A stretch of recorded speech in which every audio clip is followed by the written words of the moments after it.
ডিম দিয়েছে কি নিয়ে চলে সকালবেলায় ঘুম থেকে উঠেই এমন একটা পরিস্থিতির সম্মুখীন হতে হবে, সত্যি কথা বলতে আমি ভাবিনি। প্রীতমকে না খেয়ে অফিস যেতে হলো, আমার কোনো কাজই ঠিক টাইমে সম্পূর্ণ করতে পারিনি আজকে। প্রতিদিন সকালবেলায় ঘুম থেকে উঠে চেষ্টা করি সব কাজ ঠিক টাইম টু টাইম করে নেওয়ার, কিন্তু আজকে কিছু একটা গড়বড়ের কারণে আমাদের সব কিছু ডামাডোল হয়ে গেল, জানো তো। হ্যালো এভরিওয়ান, আমি বৃষ্টি, আমার এই ছোট্ট সংসারে তোমাদেরকে অনেক অনেক ওয়েলকাম। আর এখন দেখো একটা আনপ্যাক করছি জিনিস। টাকা দিয়ে জিনিস কিনবো, খারাপ জিনিসটা কেন নেব বলো তো। তো আমার কথাটাও ঠিক তাই। আমি না এই এগ বয়লারটা অর্ডার দিয়েছিলাম, জানো তো। তো ভেবেছিলাম ভালো জিনিসটাই আসবে, কিন্তু যেটা হলো এটা নিয়ে দুবার আমার রিটার্ন গেছে। তার কারণ হচ্ছে প্রথমে আমি কালারটা যেটা দিয়েছিলাম সেই কালারটা আসেনি, আবার দ্বিতীয়বার যে কালারটা দিলাম সেই কালারটা ভুল এসছে। যদি শুধু কালারটা ভুল আসতো তাহলে হয়তো রেখে দিতাম, কিন্তু ব্যাপারটা তা না। ব্যাপারটা হচ্ছে ভেতরে জিনিসটা যখন ওপেন করলাম তো দেখলাম জিনিসটা ইউজ করা, ঠিক আছে। তো ওই কারণে আমি এই জিনিসটা আবার রিটার্ন করব। আর এক্সচেঞ্জে দিয়েছিলাম, তো এবারে আর এক্সচেঞ্জে তো আর হবে না, এবারে পুরোটাই রিফান্ড করতে হবে। আর জিনিসটা ভালোও না, তো ভাবলাম যে এটা রিটার্ন করে দিয়ে যেটা ভালো সেটা আবার অর্ডার করব। আর এখন হচ্ছে বিকেল, মাসের প্রতিদিন বলেছি না একদিন অর্ককে ম্যাগি সেদ্ধ দিই, তো ওইটাই হচ্ছে আজকে সেই দিনটা। অর্ককে কিন্তু আমি ম্যাগি সেদ্ধ দিই না, মানে ম্যাগি জিনিসটাই দিই না এখন বলতে পারো। তো অর্ককে এখানে একটু ম্যাগিটা সেদ্ধ করে মশলা দিয়ে মাখিয়ে দিয়ে দিলাম। ও আর না নাচতে নাচতে চলে এলো। মানে এই ম্যাগি খেতে কি ভালো লাগে। আমাদের ছোটোবেলায় এইসব ম্যাগি ট্যাগি ছিল না, যখনকার থেকে মানে হয়েছিল ম্যাগি তখন থেকে আমারও একটু ভালো লাগে, খারাপ লাগে না। তবে এখন ওই আর কি ম্যাগিটা খুব একটা ভালো লাগে না, আমি খুব একটা খাই না, যখন কোনো অপশন পাই না তখন খেতে হয়। আর দেখো ব্রেডটা রেখেছিলাম, পিঁপড়ে ধরে গেছে, লাল পিঁপড়ের উপদ্রব। আর আজকে একটু ব্রেডটা না শিখতে গিয়ে আমার একটুখানি দেখো পুড়ে গেছে। তো খারাপ লাগে না একটু বেশি করে শেখা মানে থাকলে। তো আমি একটু চা দিয়ে খাবো আজকে। একটা দিন না একটু বেশি পোড়া হয়ে গেছে, কোনো ব্যাপার না। আর আমি দুধ চাটা এখন এইভাবেই বানাই, আগেও এইভাবেই বানাতাম। মাঝে কী করতাম, দুধ চা সব একসাথে ফুটিয়ে নিতাম। তো এখানে একটুখানি ফুটে আসার পর একটু আদা দিয়ে এই চাটা আমি নামিয়ে নেব। আসলে চাটা বিকাল দিকে না আমার না একটু অভ্যেসে পরিণত হয়ে গেছে। লাল চাটাও আমি খাই, তবে দুধ চাটা বলতে পারো এখন একটু অভ্যেসে পরিণত হয়ে গেছে। হঠাৎ করে দেখছি ঝড় আসছে, তো আমি তাড়াতাড়ি করে জামা কাপড়টা তুলে এই দিক থেকে ঘরটা লক করে দেবো, কারণ ঝড় উঠলে পুরো বালি হয়ে যায় পুরো ঘরটা। আর বিশ্বাস করবেন আজকে খুব ভালো ঝড় হয়েছে, মানে সকাল দিকে ঠিক যতটা গরম ছিল বিকাল দিক থেকে ঠিক ততটাই ঝড় হচ্ছে। আজকে তো আবার প্রচণ্ড পরিমাণে বাজও পড়েছে জানো, আর বৃষ্টিও হয়েছে। তো এখানে আমি তারপরে আমার যেটা টিফিন বিকালবেলাকার ওইটা করে নিলাম। আর অনেকে বলো তোমার গ্যাস হয় না, না হয় না। এই যে দেখছি মিষ্টি পুদিনা পাতাটা, এটা আমি খাই প্রতিদিন সকালে গরম জলে খাই, তো সেই কারণে হয় না। আমার গাছ আছে, আমি তবু এইভাবে তুলে রাখি গাছ থেকে। এইভাবে ডাল তুলে জলের মধ্যে ভিজিয়ে রাখলে তোমাদের দেখবে গাছের শেকড় বেরোবে, সেটা পুঁতে দিলে পরবর্তীকালে গাছ হবে। একজন বোন জিজ্ঞেস করেছিল, আমি তাকে এটা বলে দিলাম। আর এদিকে আজকে রাতে হবে হচ্ছে পনির। আমি খুব তাড়াতাড়ি করে এখানে রেডি করছিলাম, কারণ জানো তো আমাদের বাইরে খুব ভালো রকম ঝড় উঠে গেছে, মানে এখনও ওঠেনি, উঠবো করছে, বেশ একটুখানি হাওয়া হাওয়া দিচ্ছে। তো আমি বুঝতে পারলাম আমাদের তো এদিকে ঝড় ওঠা মানে একটু হাওয়া জোরে দেওয়া মানেই তো টুং করে লাইটটা চলে যায়, মানে কারেন্টটা চলে যায়। তো ভাবলাম তাড়াতাড়ি করে তোমাদের সাথে এই রেসিপিটা শেয়ার করে দিই, নাহলে আবার এটাও করতে পারবো না। আসলে রান্না তো একটা শখের জিনিস, আর ভিডিও করাটাও আমার এখন একটা শখের, মানে রান্নার ভিডিও করাটাও আমার খুব শখের একটা জিনিস। তো ওইদিকে কাজু, আলমন্ড আর কিশমিশটা ভিজিয়ে রেখেছিলাম, তোমরা খোসাটা ছাড়িয়ে নিতে পারো, আমি খোসা সমেতই বেটেছি। আর একটু জল দিয়ে আমি এটা পুরো পেস্ট করে নিয়েছি। আর এদিকে দিয়েছি হচ্ছে আদা, রসুন, পেঁয়াজ, টমেটো দিয়ে দিয়েছি ভালো করে। পনিরটাকেও কেটে নিয়েছি ওইদিকে। এবার আমি দিচ্ছি সাদা তেল, তার উপরে দেবো কাঁচা লঙ্কা কুচি। এখানে ভালো করে কাঁচা লঙ্কাটা একটু ভাজা হয়ে গেলে দিয়ে দিচ্ছি কসুরি মেথি। এটাকে দিয়ে দেওয়ার পর এর মধ্যে গুঁড়ো মশলা দিচ্ছি, জিরে গুঁড়ো, ধনে গুঁড়ো, আর দিচ্ছি হচ্ছে হলুদ, আর দেবো হচ্ছে এর মধ্যে না সরি আর কিছু দিইনি, সরি। তো আমি ভাবছি দিয়েছি হয়তো, ওই জন্য বলছি। তো তারপরে যে আদা, রসুন, পেঁয়াজের একটা টমেটোর পেস্টটা বানিয়েছিলাম সেটা আমি দিয়ে দিলাম। এবার ভালো করে মিক্স করতে হবে। প্রীতম আমাকে বলে, বৃষ্টি তুই পনিরটা এত ভালো কী করে বানাস রে, এত ভালো হয়। আমি জানি না, বানাই, ভালো হয়ে যায়, কী আর করব। তো এখানে ভালো করে বেশ একটুখানি মশলাটা কষিয়ে নিচ্ছি যতক্ষণ না তেলটা ছেড়ে আসছে। আমি একটু নুনটা কম, মানে নুন দিইনি, নুনটা দিলাম, আর মশলা ধোয়া বাটিতে জলটাও দিয়ে দিলাম। সুন্দর করে এটাকে এবার ভালো করে ভেজে নেবো, মানে কষিয়ে নেবো মশলাটাকে। আচ্ছা, আমি পনির ভেজে করি না, তোমরা ভেজে করতে পারো। আর এখানে যে কাজু, আলমন্ড আর কিশমিশটা পেস্ট ছিল সেটা আমি এর মধ্যে দিয়ে দিলাম, ব্যাস। আচ্ছা, তোমরা চাইলে এর মধ্যে একটু দুধের সর দিতে পারো, দুধের সর দিলে কিন্তু খুব ভালো হয়, ঠিক আছে, মানে ওই কাজুটা যখন পেস্ট করবে তখন দিয়ে দিতে পারো। এরপর আমি কাঁচা যে পনিরটা ছিল সেটা দিয়ে দিলাম। পনিরটা এতটাই ফ্রেশ ছিল কি বলবো, খাওয়ার সময় বুঝতে পেরেছিলাম পনিরটা খুবই ভালো ছিল। তো এই যে দেখো মিক্স হয়ে গেছে, আর কিচ্ছু করতে হবে না। এবার welcome back to our channel. সকাল সকাল আজ উঠে আছি বানাসি বাজার, মাছ বাজার আজকে যাবো। কালকে কত ঝড় হয়েছে, কে বলবে বলো তো, এত ঝড় হয়েছে। আজকে সকাল থেকে ঠিক ততটাই রোদের জোর আর ঠিক ততটাই গরম রেখেছে জানো। আর প্রীতম মনে হয় ভিডিও করেছে, আর ভিডিও করেছে আজকে এমন একটা জিনিসের ভিডিও করেছে, সে কি বলবো বলো। এত ঝড় হয়েছে, গাছপালা তো নিতেই পারেনি, সাথে পশু পাখিগুলো মানে কালকে ঝড়টা একদমই নিতে পারেনি। তো সেটাই তোমাদেরকে দেখাবো, রোদের জোরটা কত দেখছো।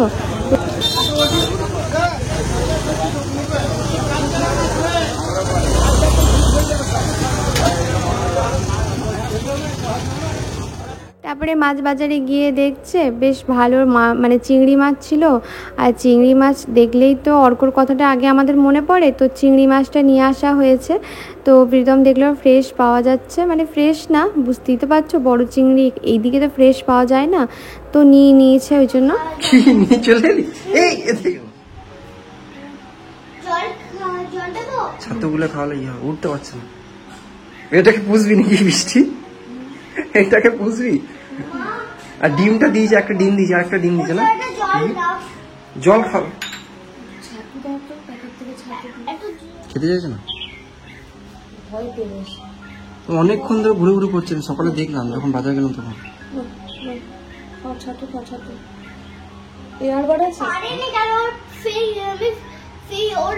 চোট লেগে আছে, দেখতে পাচ্ছ, লেগে আছে ও। খারে খেতে চাইছে না, খাবার একটু পরে। মাকে ফোন করে পাখি পাখি করছিল সকাল উঠে। এই পাখিটা পোষা যায় নাকি? না না, পোষার জন্য না, এই তো ছেড়ে দিতে হবে, চলে যাবে। না, এটা পোষা। ও ক্যামেরা দেখছে। এটা পোষাও না, এটা পোষা। হ্যাঁ, খা, ওকে এয়ারবাড দিয়ে খাওয়াতে। ইয়ারবাড নেই তো, কফি কাঠি নিয়ে আসতে হবে। কি হলো? কিছু না, দেখো দেখো দেখো, পটি করছে। আর কি যেটা ডিম হলো, যে ডিম দেবে সেটা দিলে পটি করছে। তোর বাড়ি পয়সা করে দেবো, খা দেবো। এই চিন্তা হচ্ছে না রে, বাসের মধ্যে দিতে হবে, বাসের মধ্যে দিতে ডিমটা ফেলে দিবি। দেখবি এখানে পা দিস না, মাছের জলটা সাইডে ডিম দিয়েছে। তুই ধ্যান কতক্ষণ রাখবি? এই যে ডিম দিয়েছে, কোথায় দিয়েছে ডিম? এভাবে দেখো না। প্রীতম বাজারে গেছিলো আর আমার জন্য দেখো কি সুন্দর একটা ফুল নিয়ে এসছে। আমার না এরকম ফুল রাখার একটা সুন্দর কাঁচের ভাস, মানে ফুলের রাখার জন্য না, মানে অরিজিনাল যে ফুলগুলো আমার না বাড়িতে রাখতে খুব ভালো লাগে। কিন্তু কি বলতো, কে বাজার যাবে, কে নিয়ে এনে দেবে, ওই এতে আনতে পারতাম না। তো এখন দেখছি প্রীতম আমাকে প্রায় টাইমই এনে দেয়। তো আজকে তোমাদের সাথে শেয়ার করলাম। আমার কাছে যেহেতু কোনো কিছু রাখার জায়গা নেই, তাই এরকম কাঁচের জারটার মধ্যে এখন ভরে রাখলাম। পরবর্তীকালে যখন কিনবো তখন আর না অন্য কিছুতে নেব। তো এখানে অনেক রকম ফুল নিয়ে এসেছিলো, আর এইটার দাম নিয়েছে 100 টাকা। ভাবা যায় এটা? প্রীতম বলে সপ্তাহে একটা দিন তো দিতেই পারি আমি আমার বউকে এটা এনে পড়ে। তো ও এনে দেয়, আমারও বেশ ভালো লাগে, আসলে আমি ফুল খুব ভালোবাসি, সেই কারণেই আমাকে ও এইটা এনে দেয়।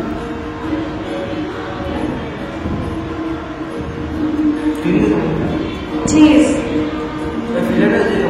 Cheese.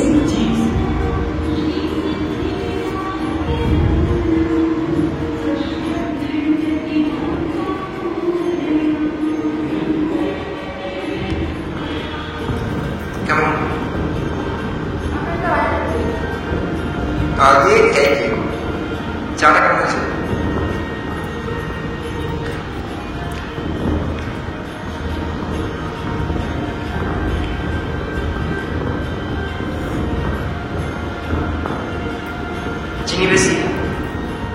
জানো আজকে আমি একদমই রান্নাতে মন বসাতে পারছিলাম না। যতক্ষণ না ওই পাখির বাচ্চাটাকে দেখছিলাম, আমি বারবার করে যাচ্ছিলাম আর দেখে আসছিলাম যে ও ঠিক আছে নাকি। আসলে কি বলো তো, একদমই ছোট তো, মানে ওর না পালকগুলো হয়েছে ঠিকই, কিন্তু ওর মা বাবাকে আমি একদমই আশেপাশে দেখতে পাচ্ছিলাম না। তো আমি ভাবছিলাম যতক্ষণ ওর মা বাবা না আসছে ততক্ষণ চিন্তা লাগে। আসলে কি বলো তো, একটা সময় জানো তো, মানে পর্যন্ত মা বাবাকে খুবই দরকার পড়ে সন্তানদের। তারপরে আস্তে আস্তে সময়ের চাকা ঘোরে, তখন তো আস্তে আস্তে সবই নিজস্ব হয়ে যায়। আর পশু পাখিরা দেখবে একটু বড় হলেই কিন্তু তাদের সন্তানদেরকে একা ছেড়ে দেয়। আমরাই মানুষরা আছি যারা নিজের সন্তানদেরকে একা ছাড়তে পারি না। হ্যাঁ, এটা মানে ওই জন্যই হয়তো আমরা বেশি কষ্ট পাই মানুষরা। যাই হোক, বেশি আশা, বেশি আকাঙ্ক্ষা যেগুলো আর কি আমরা করি। তো এখানে চিংড়ি মাছটাকে আমি প্রথমে নুন হলুদ মাখিয়ে নেব, আর ওইদিকে প্রীতম ভাতটাও বসিয়ে দিল। দেখো ও ভাতটা বসিয়েছে, কিন্তু কি বলো তো, টাইমে হয়ও নি খেতেও। মানে আমি, প্রীতম, অর্ক তিনজনই না শুধু দেখছিলাম যে বাচ্চাটা ঠিক আছে নাকি। আসলে তোমরা তো জানো ওই দিকটায় আমাদের সাপ টাপ বেরোয়, তো ওই জন্যই আমি একটু ভয় পাচ্ছিলাম যদি কোনোভাবে সাপের মুখে পড়ে যায়। আহা, বলতে নেই, মানে ভাবতেও খারাপ লাগে। তো ওইগুলো একটু ভয় লাগে। আর বিড়ালটা যদিও বা আমাদের এদিকে নেই জানো তো, আমি রান্নাঘর খুলে রাখি, কোনো রকম কোনোদিন দেখিনি। তো আমি অনেক চেষ্টা করলাম তাড়াতাড়ি রান্না করে দেবার, বাট পারলাম না। তো দেখলাম যে তাতে থেকে ভালো আমি একটু চাউমিন করে দিই প্রীতমকে। প্রীতম আর না মুড়িটা তো খেয়েছে, তাহলে চাউমিনটা খেয়ে নিলে মোটামুটি একটু পেটটা ভরে থাকবে। তো ওই জন্য প্রীতমের জন্য আমি একটু চাউমিন করে দিচ্ছিলাম। আর জানো তো ফ্রিজে কোনো সবজিও ছিল না, তো তাড়াতাড়ি করে আমি ভাবলাম পেঁয়াজ আর ডিম দিয়ে একটু চাউমিনটা করে দিই, তাহলে ওর একটুখানি পেটটা তো ভরা থাকবে। তো যাই হোক, এখানে এটা করে দেওয়ার পর পাখিটাকে আমি নিজের বাসায় আমি দিয়ে এলাম। জানো কালকে কোনো রকম ঝড়ের কারণে জানো তো উড়ে মনে হয় পড়ে গেছে, আর উড়ে না বাসার মধ্যে যেতে পারছি না, আর হাঁ করে রয়েছে মা বাবা কখন এনে খাবার দেবে। আমি চেষ্টা করলাম একটু ছাতু গুলে দেওয়ার, একটু কিছু দেওয়ার, কিন্তু খেলো না। তো যাই হোক, যতক্ষণ ওর মা না আসছে ততক্ষণ একটু চিন্তা। একটু সাদা তেলে পেঁয়াজ আর কাঁচা লঙ্কাটা একটু ভেজে নিলাম। দেখো আমি একদম সিম্পলভাবেই চাউমিন বানাই, আর খেতেও তো ভালো লাগে, সবজি পড়লে আরও বেশি ভালো লাগে। তো পেঁয়াজটার মধ্যে একটু নুন দিয়ে দিলাম। আর প্রীতমের না একটু সাদা চাউমিনটা বেশি ভালোবাসে, হলুদ টুলুদ দিলে অতটা ভালোবাসে না। তো এইখানে আমি একটু দুটো ডিম দিয়েছি প্রীতমকে, যাতে একটু বেশি হেভি হয় ওই কারণে। আর প্রীতম বললো আমার খাওয়ার টাইম নেই, তাই আমাকে খাবারটা পারলে ভরে দিস। মানে আমি কিছুতেই ভাতটাও তাড়াতাড়ি করে করতে পারলাম না, রান্না তো চাপেই নি, দেখতেই পাচ্ছ চিংড়ি মাছ ওইদিকে রাখাই রয়েছে। তো এদিকে ডিমটা ভাজা হয়ে গেছে। বিশ্বাস করবে না, মানে আমার কেনা সবথেকে ভালো প্রোডাক্ট হচ্ছে এই কড়াইটা। মানে কি বলবো, দেখো একটু লাগেনি, মানে এত সুন্দর রান্না হচ্ছে আমার, কি বলবো। তো এইদিকে দেখো ভালো করে ভাজাও হয়ে গেছে। তো যারা আমার দেখে জিনিসপত্র কেনো না, তাদেরকে বলবো এই কড়াইটা একটু কিনো, খুবই ভালো। দাম নিয়েছিল 500 কত টাকা, তো অবশ্যই কিনো। তো চাউমিনটা দিয়ে দেখো একটু নাড়াচাড়া করে নিলাম। তো এরপর একটু উপর থেকে সস ছড়িয়ে দেবো, তাহলেই হয়ে যাবে আমার রেডি। সিম্পলের মধ্যেই করেছি, আশা করছি প্রীতমের ভালো লাগবে। মানে আমি ওকে খুব তাড়াতাড়ি করেই চাউমিনটা বানিয়ে দিয়েছি জানো। আর অর্ক বলছিল খাবো, আমি বললাম বিকাল দিকে তোমাকে বানিয়ে দেবো, অসুবিধা নেই, কিন্তু এটা এখন বাবা নিয়ে যাক, কারণ আমি কোনো খাবার তো দিতে পারছি না সেভাবে, সেই কারণে। আর এখানে একটু সসও দিয়ে দিলাম, হট অ্যান্ড সুইটটা। আসলে প্রীতমকে একটুখানি যদি সয়া সস একটু দিই না, ভালোবাসেও, কিন্তু আমার কাছে সয়া সসটা ছিল না, তাই আমি একটুখানি টমেটো কেচাপ দিয়ে দিলাম, ম্যাগি হট অ্যান্ড সুইটটা, ওটাই বেশি ভালো লাগে আমার খেতে। তো ওইটা দিয়ে একটু মিক্স করে দিলাম, ব্যাস আমার এখানে চাউমিন রেডি। আর টিফিন বক্সের মধ্যেও আমি ভরে দিচ্ছি, দুপুরবেলায় আজকে ওকে এটাই খেতে হবে, কিচ্ছু করার নেই। রাতে ও বললো আমি এসে পরে ভাত খাবো, কোনো অসুবিধা নেই। তো ওই জন্য আমি দেখলাম যে না, তাড়াহুড়ো করে কিছু তোকে বানিয়ে দিই, আর না বানিয়ে দিলেও কিছু মনে করতো না, কিন্তু আমার খারাপ লাগে, তো এই আর কি। তো এখানে যাওয়ার আগে আমাকে বললো, আমি বললাম নারকেলটা ফাটিয়ে দিয়ে যাও, আমি ওটা পারবো না ফাটাতে। আসলে পারবো না, অনেকটাই গায়ের জোর লাগে, তো তাই। তো এখানে নারকেলটা দেখো ও জল বার করে ফাটিয়ে দিয়ে গেল। আমার দেখে না একটুখানি শান্তি হলো যে মাটা বাবাটা দুজনেই এসছে, বাসায় রয়েছে। যতক্ষণ না আসছিল, মানে যতক্ষণ ওরা বাসায় আসছিল না, ততক্ষণ একটা মানে টেনশন হচ্ছিল যে বাচ্চাটা একা রয়েছে, কি হবে না হবে। ব্যাস এবার নিশ্চিন্ত, দেখলাম বাসার মাটা মনে হয় বসে আছে বাচ্চাটার সাথে। চলো, চলে এসছে। মা ছাড়া পৃথিবী অন্ধকার বাবা। এবার চলো তোমাদের সাথে চিংড়ি মাছের রেসিপিটা শেয়ার করি। তোমরা অবশ্যই এটা ট্রাই করো, খুবই ভালো খেতে হয়। এটা কাজু আর একটু মৌরি দিলাম, ঠিক আছে, দিচ্ছি হচ্ছে একটু সর্ষে, আর দেবো হচ্ছে একটু টক দই। আসলে টক দইটা বরফ হয়ে গেছিলো, তাই বেরোচ্ছিল না, তাই আবার কেটে পরে একটু টক দই দিলাম। দিয়ে এটাকে পেস্ট বানিয়ে দিতে হবে, ঠিক আছে। সর্ষে, কাজু, মৌরি আর টক দই এটা পেস্ট বানিয়ে রাখলাম। আর এটার মধ্যে পেঁয়াজ, টমেটো, রসুন দিয়েছি। এটার মধ্যে কিন্তু আদা যাবে না একদমই। তো পেঁয়াজ, আদা, রসুনটাকে আমি ভালো করে বেটে নিচ্ছি। আর টমেটোও দিয়েছি, তোমরা টমেটোটা স্কিপ করতে পারো, আমি দিয়েছি। আর এখানে নারকেলটাও আমি বেটে নেবো, নারকেলও খোসা সমেত আমি বাটবো। জলটাও দিয়েছি, যে দেখতেই পাচ্ছ। তো খোসা সমেতই বাটছি, কারণ আমি এটা ছেঁকে নেবো, কালো অংশটা যাবে না। আর তোমরা নারকেলের দুধ না পেলে আমুল বা এমনি নর্মাল দুধ দিতে পারো, তবে নারকেলের দুধটা দিলে বেশি টেস্ট হয়। তো এই যে দেখো, আমি এবার তেলটা কড়াইটা বসিয়ে দিয়ে তেলটা দিচ্ছি। আমি সর্ষের তেলেই পুরো রান্না করি, কারণ আমার মনে হয় সর্ষের তেলে বেশি টেস্ট হয়। তো প্রথমে আমি চিংড়িটাকে ভেজে নেব, নুন, হলুদ আর একটু কাশ্মীরি রেড চিলি মাখিয়ে রেখেছিলাম, দেখেছিলে। তো চিংড়িটাকে একটুখানি ভেজে নিচ্ছি, খুব খরা করে ভাজবো না। চিংড়ি মাছ আমি খুব খরা করে ভাজি না, কারণ ভালো লাগে না খেতে, কেমন একটা শক্ত শক্ত হয়ে যায়, সেই কারণে আমি আর কি ভাজিনি। তো চিংড়ি মাছটা দিয়ে একটু সুন্দর করে ভেজে নিচ্ছি। গ্যাসের ফ্লেমটাকে কিন্তু আমি একদম লোতে রেখেছি। চিংড়িটা ভাজার সময় দেখবি একটু জল বেরোবে, তো জলটা শুকিয়ে গেলেই মোটামুটি তোমার ভাজা হয়ে গেছে। আর খুব হাই ফ্লেমে ভাজলে কি জানো তো, ওই বাইরেটা একদম চেমড় চেমড় হয়ে যাবে, খেতেও ভালো লাগবে না, মানে টেস্ট ভালো ঢোকে না, মানে মশলা টশলা এগুলো ভালো করে ঢোকে না। তো যাই হোক, চিংড়িটাকে আমি ভালো করে পরিষ্কার করে এটাকে ভালো করে এটা ভেজে নিচ্ছি হালকা আছে। তো এবার ভাজা হয়ে গেলে এই তেলের উপর চিংড়ি দেওয়ার পর অর্ক ওই দিক থেকে ছুটে এসছে, মা আজকে কি চিংড়ি হচ্ছে।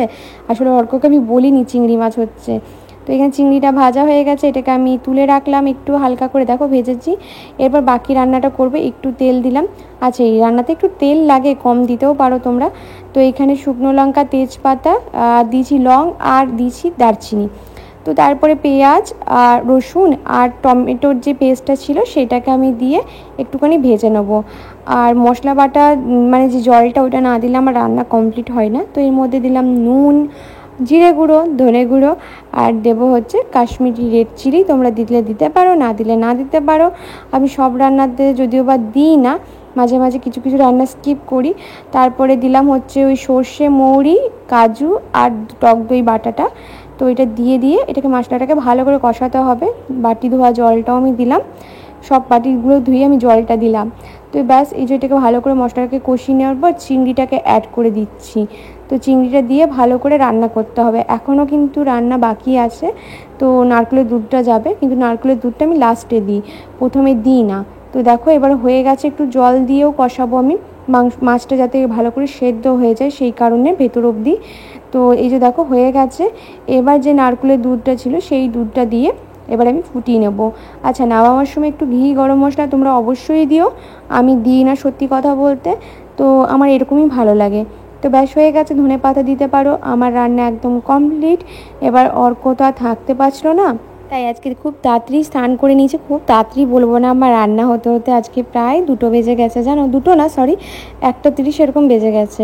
তো এখানে ভাতটা অর্ককে দিয়ে দিলাম। আর এখানে অর্কর চিংড়ি, তোমরা অনেকে ভাবো অনেকটা মাছ, ব্যাপারটা তা না। এই মাছ না মানে ভাগাভাগি হয়, ঠিক আছে, ভাগাভাগি মানে দিতে হয় তো সবাইকে।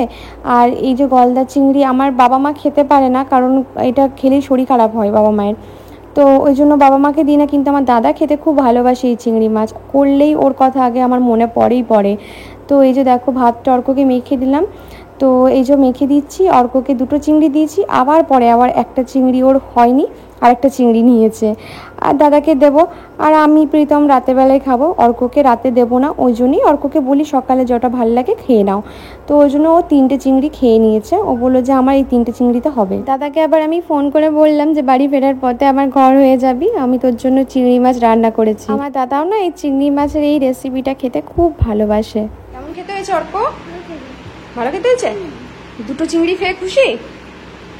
অর্কর আরো একটা চিংড়ি পেলে ভালো হয় নাকি? অর্কর চিংড়ি মাছ খেতে কিছু পারে ছেলেটা। আমার এরকম অবস্থা দেখে কেউ হেসো না, আজকে আমার সকাল থেকে ভীষণ দৌড়ঝাঁপ গেছে। প্রীতমকে আমি টাইমে খাবার ভাতটাও করে দিতে পারিনি, জাস্ট চাউমিনটা টিফিনে ভরে দিয়েছি, মুড়িটাও খেয়ে গেছে। রান্না আমার এই এখন বাজছে 2টোর সময় আমার রান্না শেষ হলো। আমি তো এত তাড়াতাড়ি করে করতে পারি না, আর শুধু যে রান্না করি তা তো না, আমাকে তো সেই রান্নাগুলোর ভিডিও করতে হয়, তো সেই দিকটাও খেয়াল রাখতে হয়।